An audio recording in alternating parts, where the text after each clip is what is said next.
नमस्कार शेतकरी बंधूंनो, 89 मराठी या यूट्यूब चॅनलवर मी आपला संजय घोडके सर्व शेतकरी बांधवाचं स्वागत करतो। मित्रो, आज सोलापूर बाजार समितीमध्ये 320 गाड्यांची आवक दिसून आलेली आहे। मित्र हो, जसजसं आवक वाढत आहे तसतसं बाजार कमी होत आहे।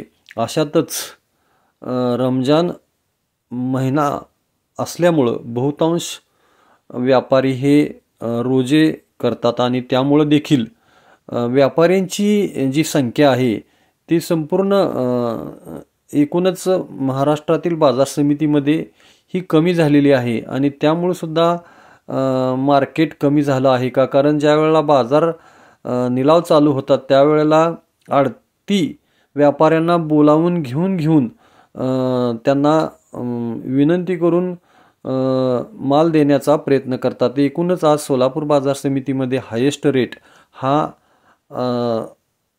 1600, 1700, 1800 असा दिसून आलेला आहे। तर मीडियम कांद्याला 13, 14, 15 असा भाव मिळून आलेला आहे। तर चिंगळी कांद्याचा रेट हा 500 ते 1200 असा दिसून आलेला आहे। मित्र हो, सध्या केंद्र सरकारनं निर्यातीवर 20% जे निर्यात शुल्क लागू केलेलं आहे ते हटवलं तरच आगामी काळात कांद्याचे दर वाढतील। नमस्कार।